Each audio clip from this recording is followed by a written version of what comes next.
Hello and welcome to episode 157 of Pop Culturally Deprived, where each week we watch a movie I've never seen before, which is most of them, and talk about the good, the bad, and the bona fide. This week we're going to be talking about Oh Brother, Where Art Thou on your Damn, We're in a Tight Spot podcast.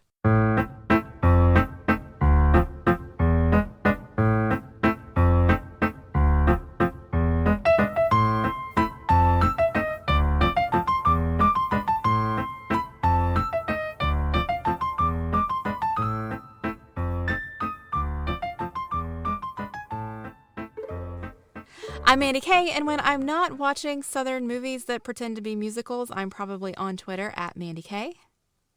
And I'm Matthew Rose. I'm watching any film, whether it's Southern, musical, not Southern, not a musical. I'm on Twitter at Matthew Rose. Okay. Good. We asked everyone to help recommend us last week, on a recent recording. That sounds good. Yep. A recent recording. And just to say the same sort of thing again, it's the best way to help us grow, help new people discover us. This is a good time of year to do it. There's a lot of movie chat going on. Obviously, there's been some big award ceremonies recently. There's some big trailers coming out as the year kicks on. So if you know any friends, if you want to give us a shout out on social media, on Twitter, on Instagram, use the hashtag PCDeprived, or reference the Eloquent Gushing Network, reference Mandy and myself. Do say, hey, here's a good movie show. We cover a lot of stuff. We've covered some Oscar films in the past. The Godfather? Yes? Sunset Boulevard? I don't think that won. It was nominated. Oh, I mean, we've covered a lot of movies that have won Academy Awards. Not necessarily Best Picture. Yeah, you see, we cover films that win, like, Best Costume, Best Effects. We best do, song. absolutely. Schindler's Yes. List. One of our great episodes, actually. Go and recommend Schindler's List. Yes. No, it means so much to us when we see people doing that. So we're going to mention it again. If you know people who like movies, or if you just want to tell all of your many hundreds and thousands of followers, hey, go listen to Pop Culture Deprived. They're cool. They talk about movies, and they're kind of fun. You're fun. A little bit fun. Yeah, I take it much too seriously. Never. So we're back with the Coen Brothers. We are. What other Coen Brothers movie did we do? 154 episodes ago, we did our first Coen Brothers episode, and that wasn't even me. Oh, that was The Big Lebowski? Yes. Yes? Yes. I remember that. Okay. And I only just remembered it when I was thinking about, like, okay, what are we going to talk about? Oh, it's the Coen Brothers. We can talk, wow, we've not covered any of them before, so we can talk about how great the Coen Brothers are and how exciting it is to finally get into them. Oh no, we covered the cult one already. We did. What, that was episode 3? Something like that. Way back when. Yeah. And it's funny, Big Lebowski is like one of the, number one cult films of all time type things. Mm-hmm. Except it was referenced in Avengers Endgame. I do not consider that a cult hit anymore. That is a well-known mainstream hit. Okay. Yes, fair enough. It has transitioned. It has made it. And there's almost kind of 3 strata of Coen Brothers films. There's the Fargo, No Country for Old Men. They're number one ace films that everyone loves, that are everyone's seen because they're so great, Mandy. Uh-huh. There's the middle section, which are films that hit that cult bit very well. Things like The Big Lebowski, maybe The Hudsucker Proxy.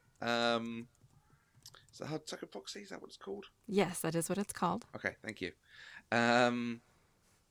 Because I've gone to their page and there's... Oh, here we go. Coen Brothers filmography, Hudsucker Proxy. And True Grit, I think, Hail Caesar, films like that. And then there are films that divide opinion. And I feel like this might be one of them. Because there's other things like Burn After Reading, which I didn't hugely enjoy. Intolerable Cruelty, which did some interesting stuff, but kind of missed the mark.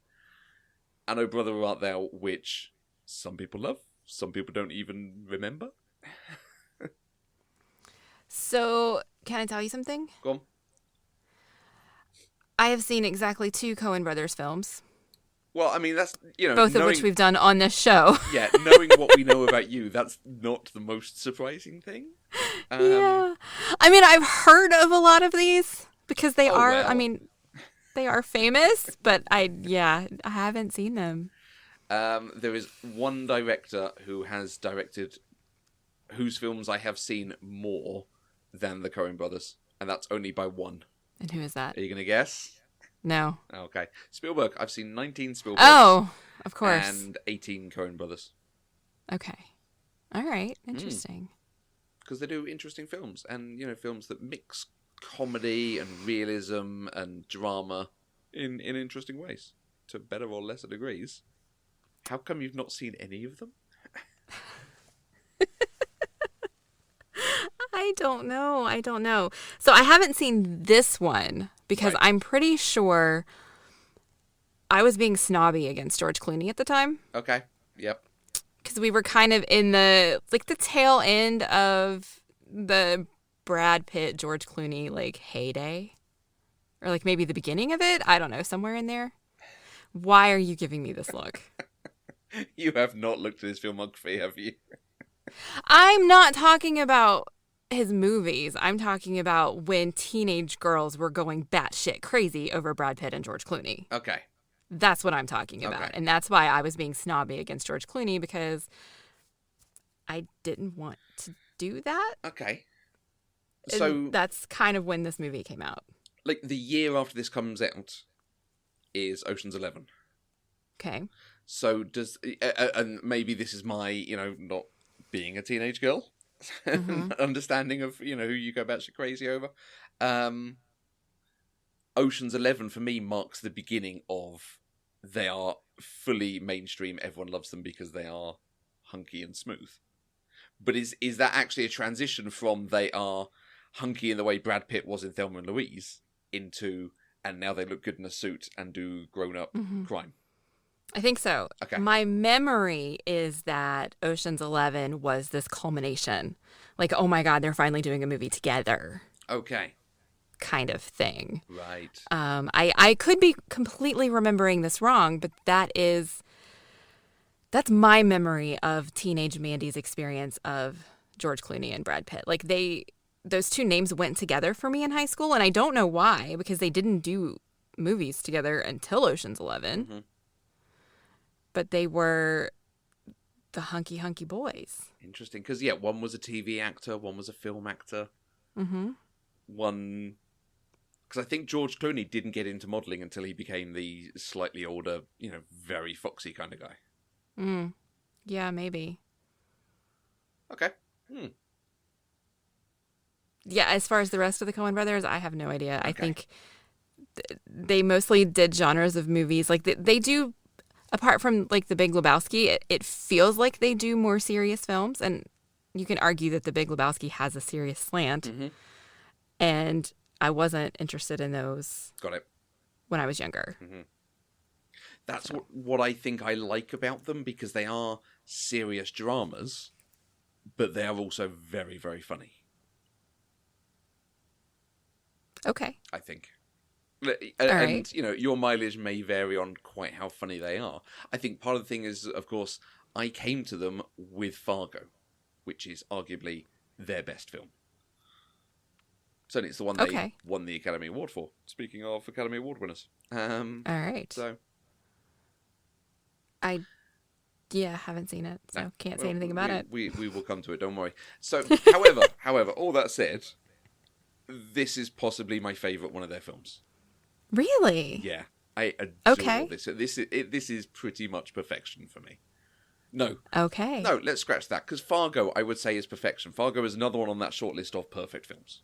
Okay. Does no wrong. I don't think this does no wrong. It's just hugely satisfying. Interesting. Okay, you sound a little bit like Joseph. We watched this together, and he was constantly he was constantly commenting on, I didn't understand this at the time, and now blah blah blah, and he just he was like, it's so nuanced, and there's just so many things that you see when you go back and rewatch it, and he was just so excited I was watching it. Nice. Okay, well, we'll dig into a little bit. I'm interested to hear what some of that might have been, if you remember. But yeah, this and Fargo, I think, are sublime films, and this, I think, just hits it because of the music element, which I suspect we're going to talk music in a bit. Yes. Yeah, we will. Maybe so. Do you want to tell everyone who's listened for like 5-10 minutes already what Oh Brother, Where Art Thou is actually about? So IMDb says, in the Deep South during the 1930s, 3 escaped convicts search for hidden treasure while a relentless lawman pursues them. Is Mississippi the Deep South? Yes. Okay. Very much so. Is there a shallow South? Is that the Carolinas? Yeah. Okay. Georgia, Virginia. Carolina, North and yeah. Okay. Yeah, it's kind of deep south, southern Georgia and Mississippi and Alabama. Right. And a little bit of Louisiana is deep south. You're just naming states at me now. No, I'm really not. Don't you listen to Southern Fried Pop Culture? Well, I do, but you are still also just naming states. plus this one county in Iowa or something. Right, yeah, okay. Oh Brother, Where Art Thou is a crime comedy drama from the year 2000, written, produced and directed by Joel and Ethan Coen. It stars George Clooney, John Turturro, Tim Blake Nelson, Holly Hunter, John Goodman and Charles Durning. Set in rural Mississippi during the Great Depression, the film is loosely based on Homer's The Odyssey, incorporating mythology from the American South. The film's title is taken from a 1941 film called Sullivan's Travels, in which a director pretends to be homeless and travels trying to find the real America so he can make his next picture, Oh Brother, Where Art Thou, to show the true America. Critics gave the film some mixed reviews, enjoying it in the general but not finding it as strong as previous efforts from the Coen Brothers. It did receive a fairly wide release during 2001, during which time it performed okay at the box office. It is currently listed 46th on the all-time top-grossing movies that were never in the top 5 earning movies during their release. Huh. That's so specific. It really is. I had a very good time with that list of 200 films that never entered the top 5 but are in the top earning ever. Brilliant. Right. Interesting. Yeah. All right. I went back and watched Sullivan's Travels. I'd always known that story, that it was taken from this old film, but I'd never actually seen the old film. Okay. You saying that Joseph saw stuff, like, the more you watch this film, the more you pick up on things and details. There is stuff integrated, just little things like, I can see what they're doing now. So the fact, this guy wants to make a film. He makes comedies and musicals, this guy Sullivan, and he wants to make a really serious, socially conscious film based on this book, Oh Brother, Where Art Thou, which seems to be a kind of great American novel type thing. Okay. And because it is obviously a film from the 1940s, it's got these very old-fashioned filmmaking techniques, such as the screen wiping or fading in on a spot and then coming out from a spot, that kind of thing, which they do in Oh Brother, Where Art Thou. And it's just, the whole sort of sepia tone puts you in mind of an old-timey film. Right. But actually, I think they are doing a little bit of work to try and make it feel like a film made by a director in 1941. Okay. Which... oh, that's quite cute, actually. That's, and the bit when they get on the train is, I think, in reference to a bit from Sullivan's Travels, when he and this woman that he travels with try to jump on a train, and it just takes them ages, and it's huge effort, and the hobos on the train look at them and go, oof, amateurs. And I think their trouble getting on the train in Oh Brother, Where Art Thou is a reference to that moment, and okay. It's very nice. Interesting. A sign of it being 1941, though, it stars this woman, Veronica. I cannot remember her last name. I'm really sorry. I'll look it up. Veronica something. And she is like the main thing on the poster is a picture of this woman. She's got this glorious hair that sort of covers half her face. It's all, sexy and alluring and so on. And she's credited on the poster. Veronica Lake is her name. However, her character is just called The Girl. Second billing on the posters. Doesn't need a name, though. Only men get names in the 1940s. Aww. Okay. Things aren't fixed and better, but at least characters get names these days. Mostly. Like a character on the poster would get a name. Yes. Yeah. Yes.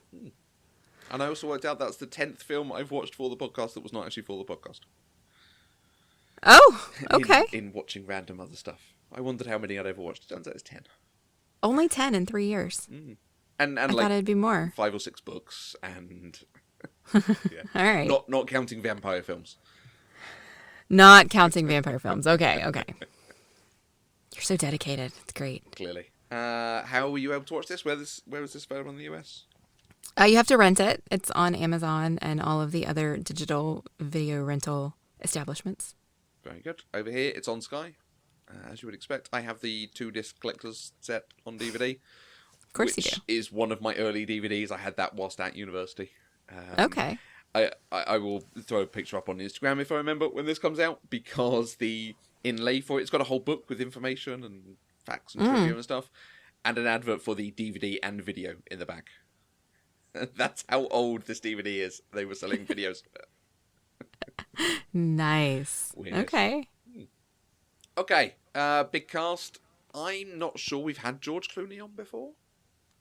I don't think we have. I think we might have had other people. So George Clooney, Holly Hunter, John Turturro, Tim Blake Nelson. Have you seen their other stuff? What are they famous from? I mostly know George Clooney from ER and then Ocean's 11. Did you watch ER? I watched some of ER. Okay. But then he was also like his very early acting. He was on this great show called The Facts of Life. Okay. From the late 80s. Okay. It's wonderful. It's about a women's boarding school, a girls' boarding school. Right. It's fantastic. Holly Hunter, she was in a. I knew her from somewhere, and I couldn't figure it out. Mm-hmm. And I looked at her filmography and finally realized it's this serial killer movie called Copycat. Okay. Yeah. That I really liked back in the day. Sigourney Weaver. Yes. Yes. I think maybe. Yes. And then we did The Firm on. No, we did The Client. We didn't do The Firm. Yeah. We haven't done The Firm. We did The Client. I like The Firm. The Firm is a good film. Or I remember it being a good film. And of course, The Incredibles. And The Incredibles, which we have done on the show, yes. And yes. We've not yet covered Batman vs. Superman, Dawn of Justice, but, one day we must come to such classic films that must be watched. Mm-hmm. John Turturro? No idea, but he looks familiar. Okay. He looks like Adam Sandler in some scenes, but he's not Adam Sandler. What is that look for? Oh my God. Are you saying they all look alike? No. He was, of course, in The Big Lebowski. He is Jesus. Oh, okay. Who I think is getting his own spin-off as well. So. Really? That's probably why he looks familiar to me then. Tim Blake Nelson, IMDb says I've seen things he's in, but that's all I've got. Okay. No idea. You know how I've been raving about the Watchmen series?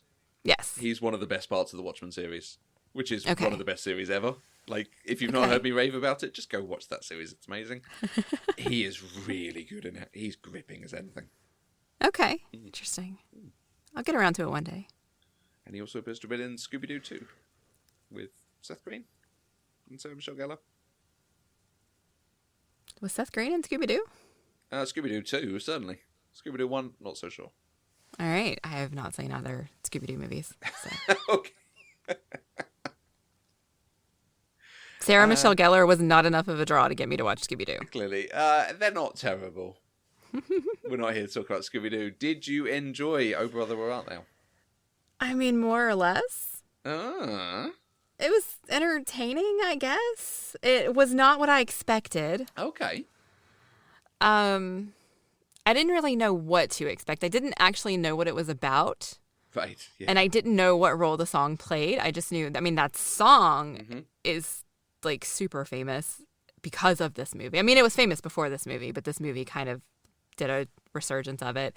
And then me living in the South, Alison Krauss covered it, Patti Loveless covered it. I listened to country music, so like it just was part of the culture.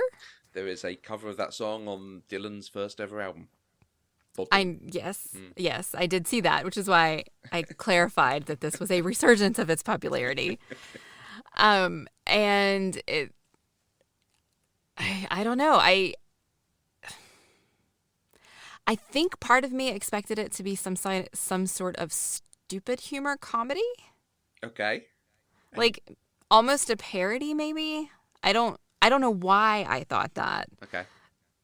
Other than I think maybe all I really knew about it was George Clooney wearing a long fake beard and lip syncing. Okay, yeah. Which I'm sure you can see can lend yourself to thinking this is going to be stupid humor, right?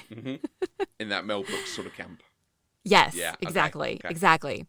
And so watching it and then finding I had no idea that it was very loosely based on the Odyssey, which I've never read. Okay, good, okay. I feel like if I knew more about the Odyssey, I might have appreciated parts of this movie more than I did. Maybe. I mean, the Coen Brothers never read it, so why should you? I did see that. Yeah, they read the right. comic book version. Yeah. Right, I think they got the highlights, the Cyclops and the siren, which I was able to pick up. Yeah. Like, oh, there must have been sirens in the Odyssey. Exactly. I think they go into some detail on some of it, in some of the ways, like some of the stuff that happens to the Cyclops, that happens to the guy running for thing, whose name is Homer, I think. Homer Stokes. Yep. Governor. So I think they get some of the detail in there, but at the same time, it is not like this is an adaptation. It is very loosely. Very loosely based, yeah. Yeah. So I can't say I loved it. I can't say that I think it's a brilliant piece of cinema. Although if I watched it more, I might. Because I got the feeling the Coen brothers had a very specific message with this movie, but I'm not sure what it is. Okay. Just because of some of the choices that they made, in particular the speech and cadence of George Clooney's character. Mm-hmm. So maybe this is one of those movies you do have to see more than once to fully appreciate. Maybe you just have. Maybe that's just true of Coen Brothers films. Well, a lot of people say that their films you need. Mark Commode even talks about one of them, and I cannot remember which one. He's like, it might be The Big Lebowski. He says, I watched it, I didn't like it. I watched it, I didn't like it. And on the fifth watch, I got it and started liking it. Like, that's what. So yeah, my guest on that episode was my friend Kevin Kline, and that's what he said. He did not like it the first time he watched it, and it took him several times, and now every time he watches it, like 20 viewings later, like he loves it and he finds something new. I don't think I have it in me to watch it that many times. No, there are so many movies. Don't spend your time on a movie you don't like.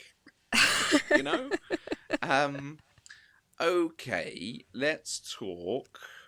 I either want to talk a continuation of the thing we had a few weeks ago about expectation in coming into something, because, you're surrounded by people who love this film and had told you they love this film and are excited for you to watch it. Or I want to talk to you about the representation of the South in film. What are we kicking off? Why not both? Let's do the representation of South in film. Okay, because you saying the thing about George Clooney there and the fact he's, the gift of the gab thing, but actually he's the, like the the Laurel and Hardy thing. One of them is, and the Bill and Ted thing almost. One of them is loquacious, but not that smart. One of them is silent, but a bit smarter. Right. He's the talkative, but not so smart one. And I worry that there was an aspect of it that was mocking the sort of, yokel hick thing. I actually felt Pete and Delmar were more mocking. Right, okay. Than Everett was. Actually, Delmar more than anybody, because Delmar was very clearly the dumb hillbilly of the trio. Okay. And he was very stereotypically so. Pete was more middle of the road. Yeah. More an actual criminal as well. Yes, that too. So I didn't really... Honestly, I didn't feel like they were trying to mock the South at all. Okay, good. In anything that I saw. I felt they set a story in the 1930s South, and they tried to be true to it while also telling the story they wanted to tell. Mm-hmm. And I didn't find myself having a lot of trouble with that part of it. Okay, good. Okay. Now, if Dr. Kelly Jones is listening to this and has a different opinion, I would love to hear it and love to chat with her about it. Oh, yeah. If you do this on Southern Fried Pop, I'm coming on to just talk music with you guys, basically. Because that's the thing.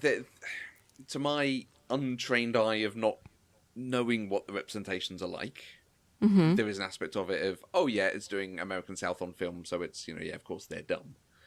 But it's interesting the way you're saying that it's them as characters rather than them as emblematic of people of the South. Right. And perhaps that's because they meet people who are not like that. It is these three dumb criminals. Right. Yeah. I mean, I guess the governor characters, the candidate and the actual governor were a little bit more stereotypical. Right, okay. I mean, they were all fat white men. Blustery, yeah. Yeah.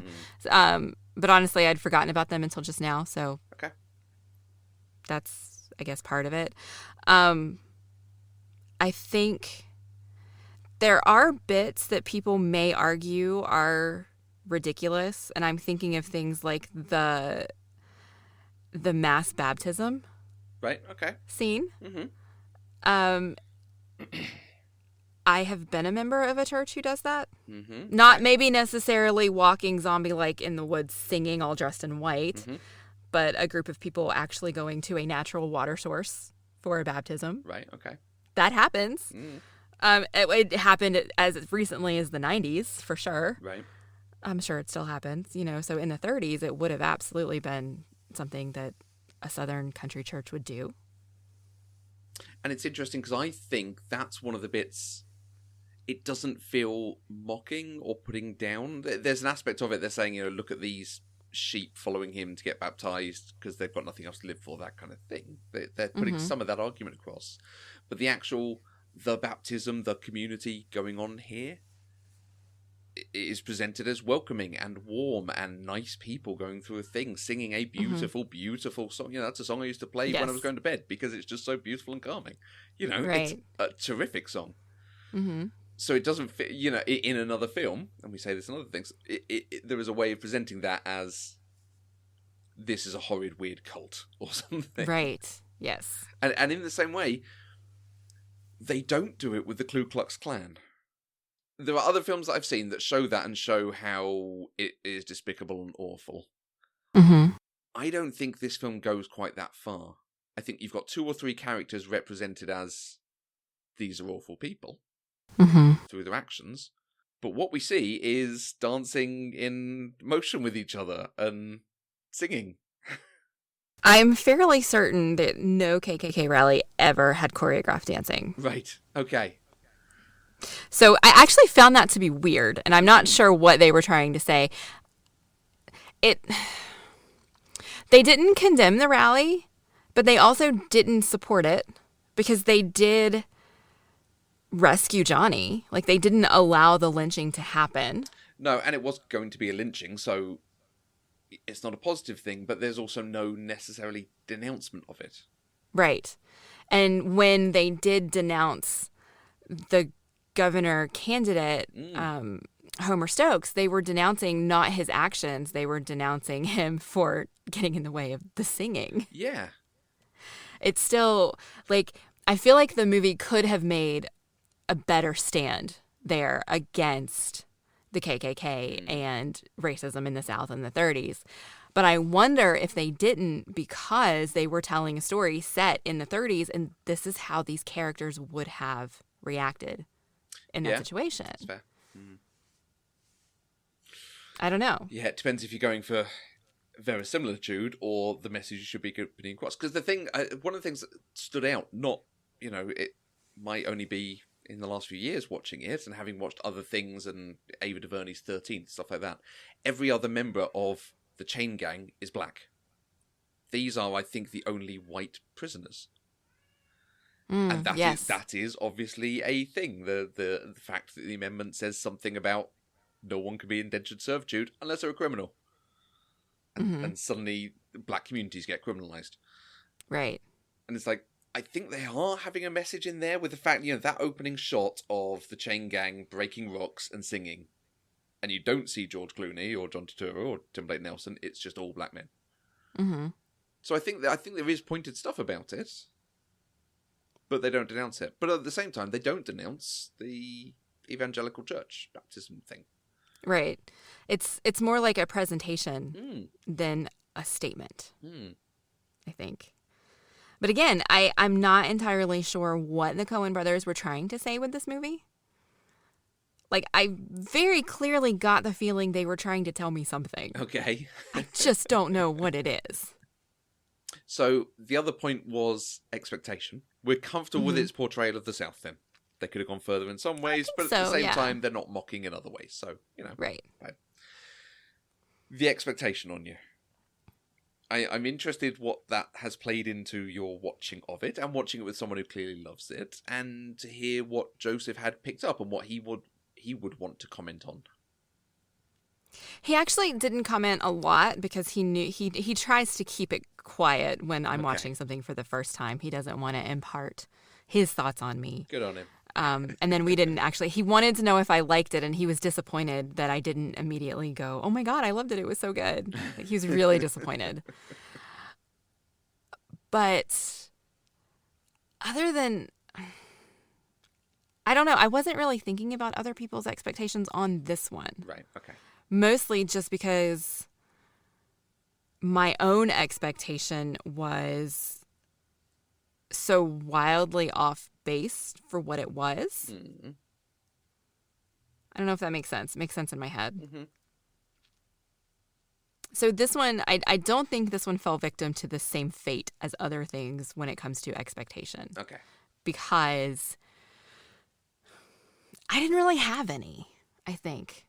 Other than, I thought it might be a parody or the stupid humor thing. And I figured out very quickly that it wasn't that. And so that didn't color my viewing of it. And I just had never really thought very much about it because I haven't heard people talk about this movie in a really long time. Mm-hmm. Like, it was very, very popular when it came out. I bet where you come from, I bet it was. Yes, especially given that I lived in North Carolina at the time. But other than that, it's not something that I really thought about. Okay.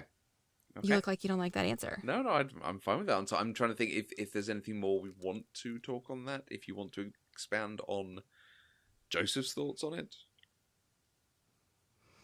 I think Joseph needs to write us an email and tell us what his thoughts are. That's what I think. You're calling him out. I am. I am calling him out. Nice. I am going to have him on this podcast at some point. Heck yeah.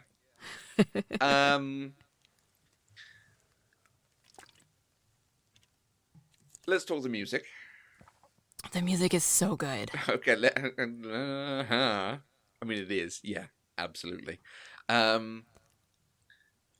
Is this a musical? It is absolutely not a musical. I think I agree. I think it is just a half step to the right away from being a musical, though. There is something that is a musical that we would go, oh, it is, but it almost isn't. Mm-hmm. Because the music is core to the film. It is important that they sing that song twice, and that it is them singing a song is important to the story.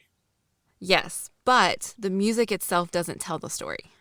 And in musicals, the music tells part of the story. It's not just an addition to the story or a complement to the story. And in this movie, apart from the one song that was important to the plot, all of the music set tone, gave feelings, kind of amplified what was happening on the screen. But it didn't actually add to the plot. Okay. We could have had the same story without the song. We didn't need the song to tell the story. And I think in a musical, the songs are part of the actual story. Okay. Now this, we talked elsewhere on our Patreon exclusive podcast, Mandy and Matthew's Excellent Adventures. Subscribe on Patreon and back us and you get access to a bonus show. We talked about this very thing on musicals. About how I don't like musicals where the music is expanding a point rather than delivering a point.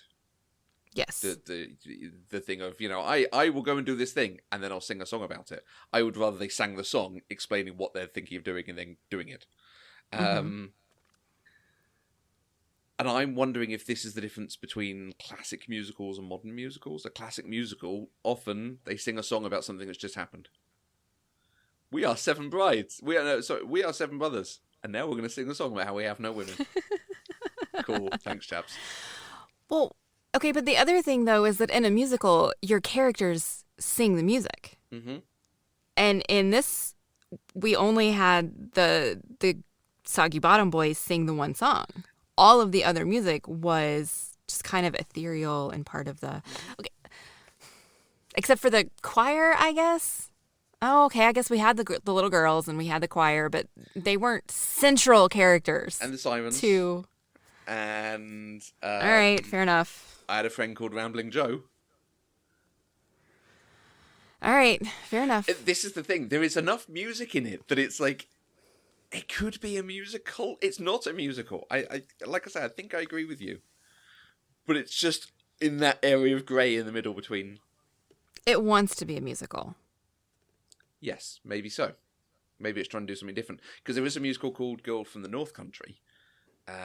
Set in this sort of era, maybe a bit before it. But it's set to music by Dylan. So they're using Dylan's songs to sometimes explain a point or deliver a point. The song is not always 100% the right thing, but it's evoking the emotion and delivered in a way that evokes the emotion. Right. And it's beautiful, and I hope you get to see it when it comes around at some point. All right. Phenomenal. The music's pretty good, though. It is. I have to tell you, though, it felt a little... It made me nostalgic. Oh, yeah. Like, we talk a lot on Southern Fried Pop Culture when we're not on hiatus. We talk a lot about how Southern movies make us feel like we've come home. Mm-hmm. Like, it gives us...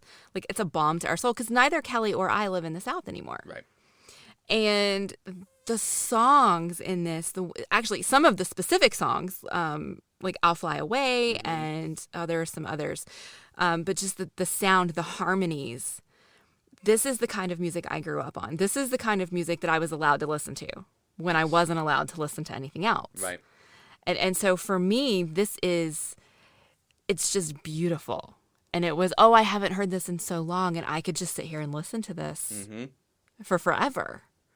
I mean, eventually I'll want to listen to something else, but it was just really nice.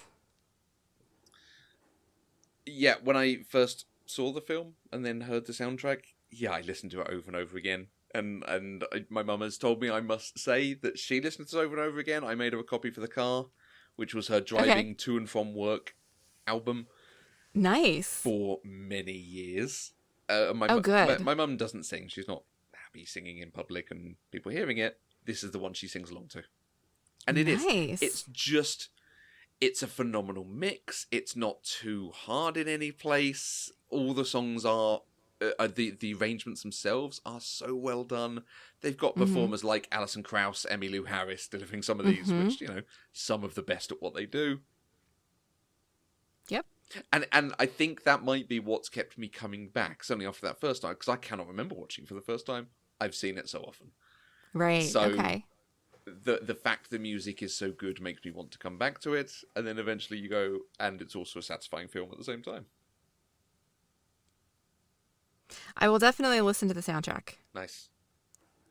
And, the music was so well received. People enjoyed it so much. They then put on concerts of this music called Down from the Mountain. And then there are live CDs and albums of music from this being delivered. And the artist who recorded this music then delivering live things with music based on this. I mean... one of the reasons I know who Emmylou Harris is because of this film, frankly. Oh, really? Yeah. Okay. She's a household name for me. Right. Interesting. But the music was such a big part of the conversation with it when it came out. I'm just looking at it now. Excuse me. So Down from the Mountain concert at the Ryman Auditorium in Nashville. I bet that was lovely. But the only thing I can say about this is just how, I watch it and I just go... it just all works out so well. Well, okay, but they don't actually tell us what happens to Pete and Delmar at the end. No, it's not their story. It's not, but we went through this adventure with them, and so I kind of want to know that they're okay too. Okay. Yeah, no, I think I'm comfortable with they're going to be the brain trust, whatever that means. All right. Because you do picture them staying together as a trio now. Yes. And perhaps that's part of that satisfaction with it, because they do work well together. You know, they've got that sort of... so is it John Turturro's Delmar? I'm so bad with names. No, John Turturro is Pete. Okay, so Pete and Everett are sort of at loggerheads, sort of coming at things from different angles, and Delmar is the calming influence between them. I'm with you guys. Yeah, right. That was a proper laugh out loud moment. And there's so many of just moments like that of crawling over the cinema, like, we thought you was a toe. It's so good. I can only picture the three of them staying together at the end of the film. Right. Okay. I think going back to something that you said earlier when you were talking about the way the film looked, how it was very like sepia toned. Fun fact, this is the first feature film to ever be digitally color corrected in its entirety. Okay. Nice. Like, they recolored the entire film because when they filmed it, Mississippi was too green. Yeah.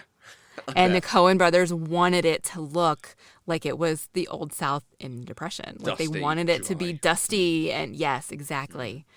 I can't imagine how much work and time went into doing that. Yeah. There was a great thing alongside that with that one of the humane animal... Oh, yes, the Humane companies, Society, that's the one. yes. They actually thought they had shot and run over real cows. I did too.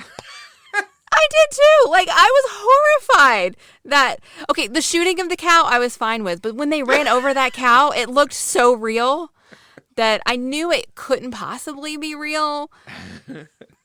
Like, they wouldn't do that. But, yeah. I read that he had to watch it like 10 times before he was convinced that it was digital. Amazing. It was really well done. And following up Tron with, computers are cheating. Right. And you see what you can do with computers now. So, and I say now, 20 years ago. Right. We're so old. Yeah, I don't think I've seen this at the cinema. I think I've only seen it on DVD. Okay, so you did not go see it when it first came out. No, I mean, I was at university. I saw very little. Okay. And there aren't many of the Coen Brothers I've actually seen out at the cinema. Okay. I mean, they started making in the 80s, so way before I would. But I don't think it affects it. I think the film does work on the small screen. I think in some ways it works better. Mm-hmm. Okay. How do you feel about this movie as a follow-up to The Big Lebowski? And when I say follow-up, I mean this is the next movie they did. So, like, they... I mean, it's absolutely what they do. Just jumping genre to genre, style to style in different things. Because I think that was a follow-up to Fargo, maybe.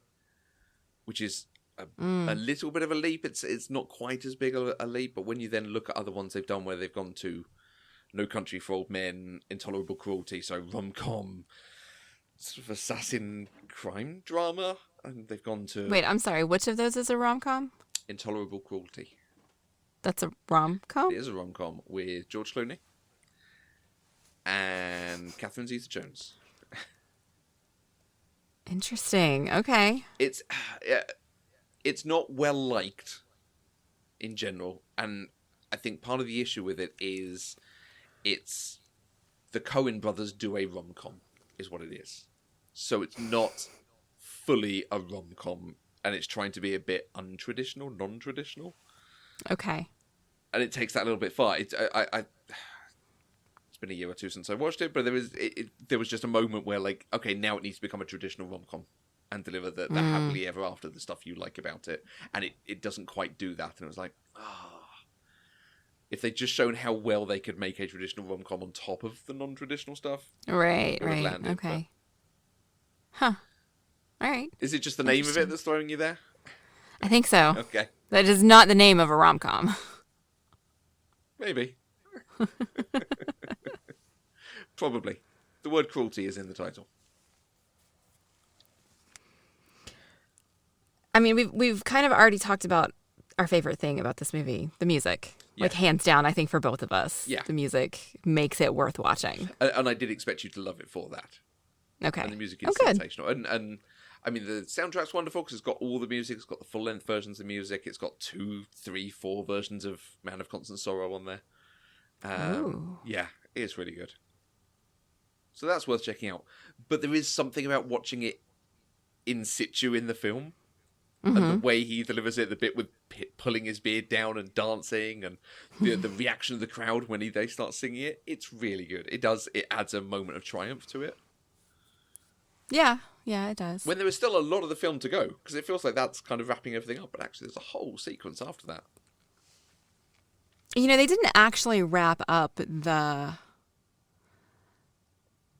I don't even know what his name was, but the lawman who was with the dog, who was searching for them. They didn't actually wrap up that story. No. Right? Because my initial thought was, oh, nobody told him they got pardoned, right? And then he didn't care. Yep. But then the valley gets flooded, and we don't ever see them again. We only see Pete, Delmar, and Everett. So are we supposed to think that all of the cops died? You presume we're not in a position to arrest them and then at some point got told, no, you can't do this to these guys. And frankly, shouldn't have been hanging them. So... Right, but it was, yeah. Of course not. But that's what people did in the South in the 30s. So what else? Is there anything other than the music that you think made this a worthwhile film? You know, I really enjoyed George Clooney's performance. I liked just listening to him talk. Right. Like, I didn't even always understand what he was saying, but I liked hearing him say it. Okay. And I don't entirely know how he did it. Like, it's... Like, you know, I'm starting to get into this voice acting thing, right? Yeah. And so I am in a place where I have to look at words on the screen and figure out how to project them, how to interpret them, and how to make somebody else hear what those words say. And so I'm sitting here thinking about him having read the words that are in that script and put that life into them. Right. And he figured out how to do it, and he just did it so well in an unexpected way. Okay. Like, a lot of the words that he said, I would have chosen a completely different inflection. And most normal people would have. And he did it in a way that was so unique to this character in the way this character needed to be brought to life, which is what actors do. Like, this is why people like George Clooney win Oscars, right? Because they can do this so well. But I feel like his performance here was spectacular, honestly. I do. Because he did something unique from my perspective. Did you see the story about Clooney preparing for the film? No. Okay.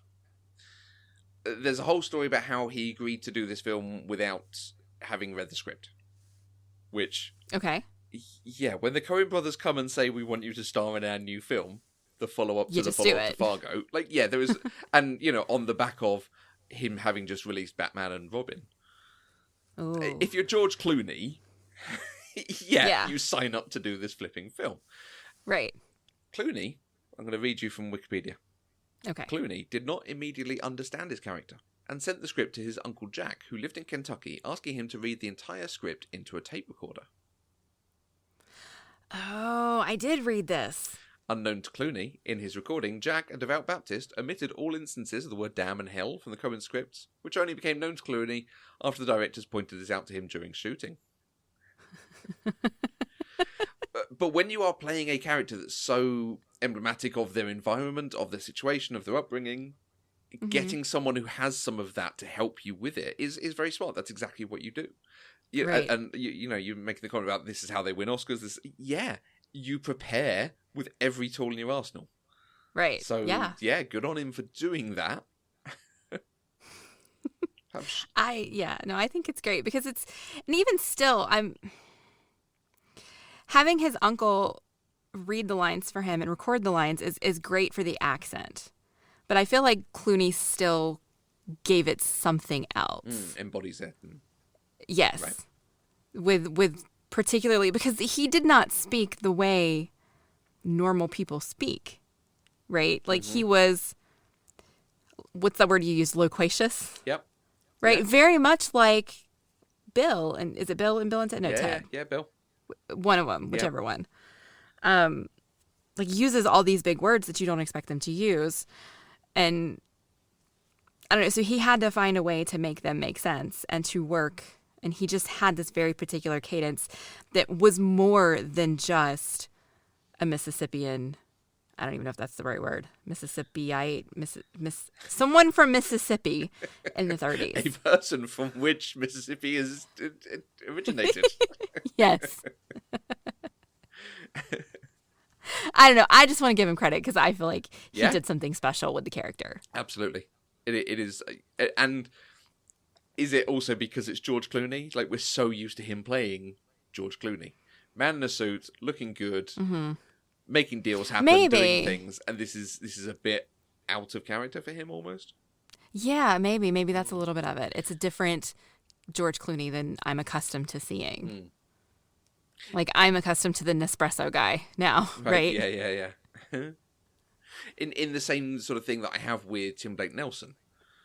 Because seeing him playing characters who are capable and intelligent is a bit strange for me.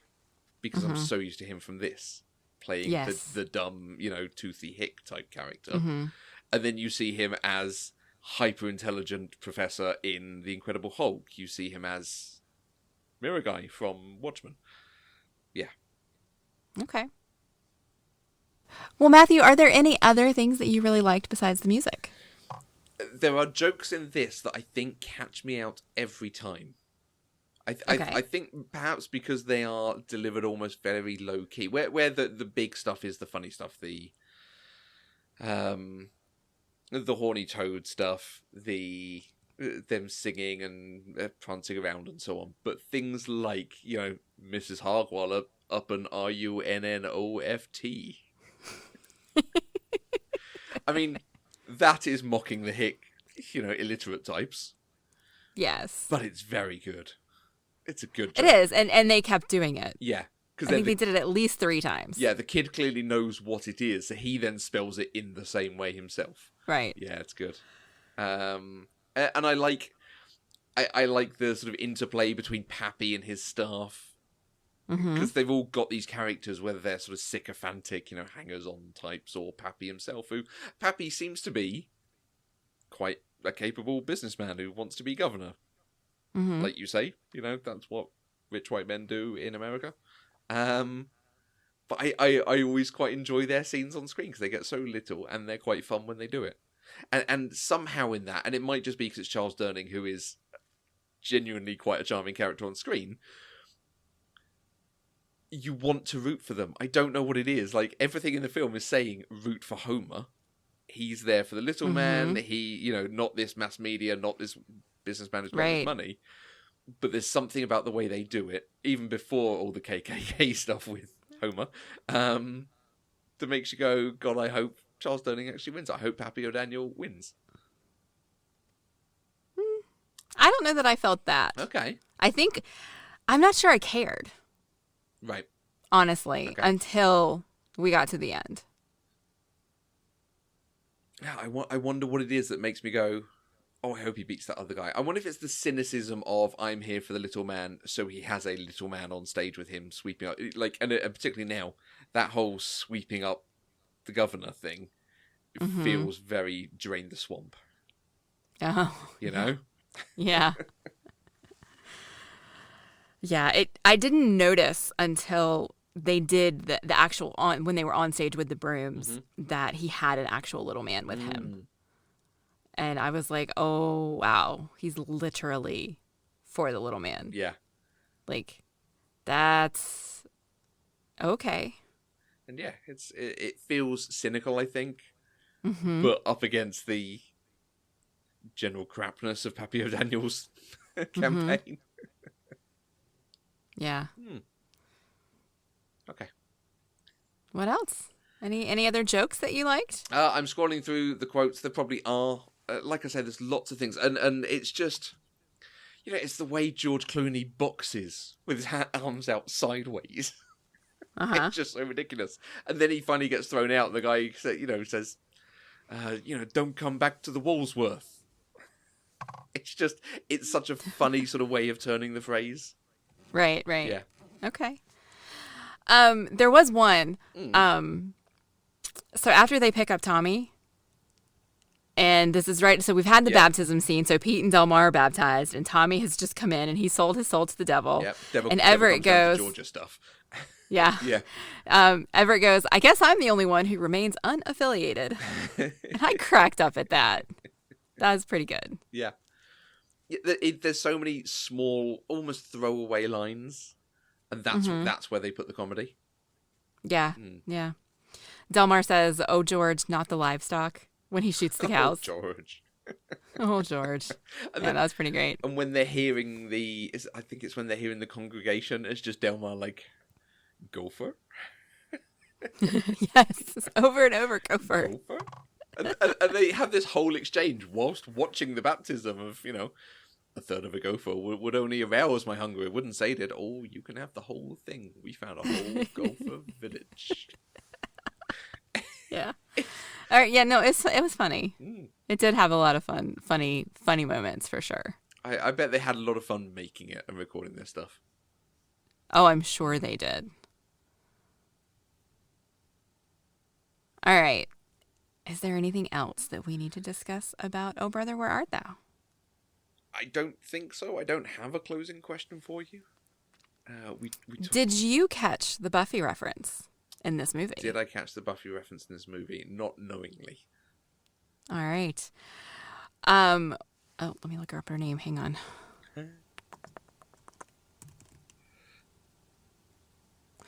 One of the sirens was played by a woman named Musetta Vander,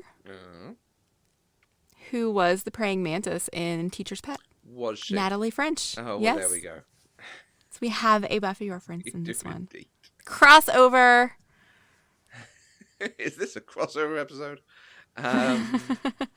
Having seen having seen the list of Coen Brothers movies, Uh-huh.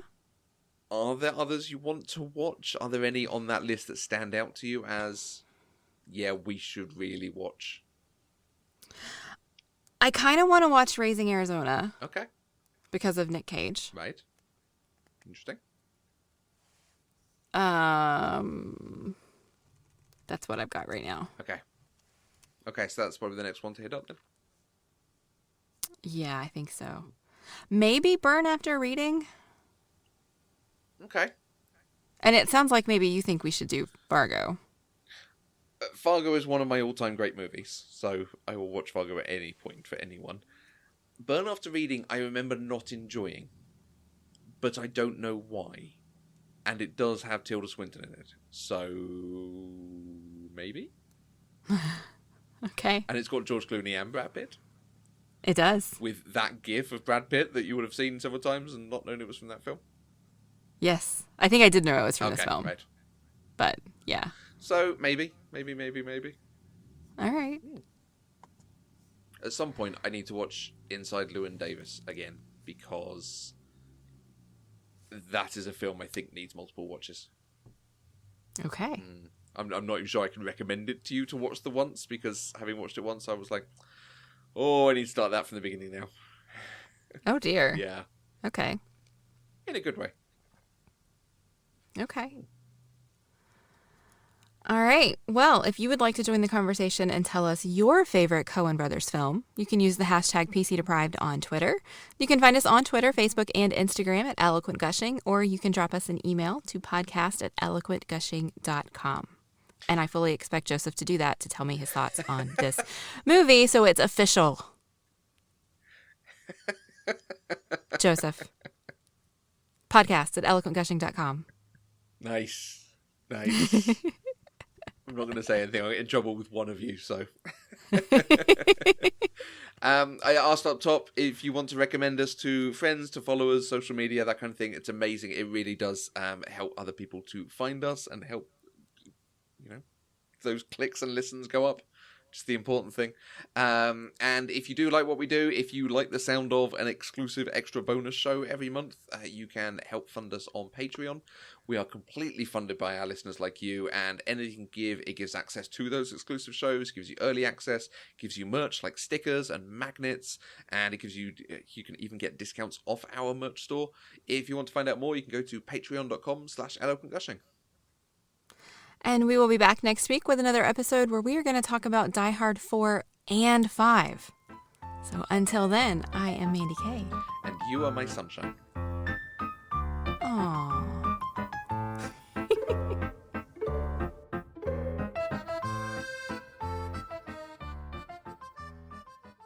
Pop Culturally Deprived is an Eloquent Gushing production.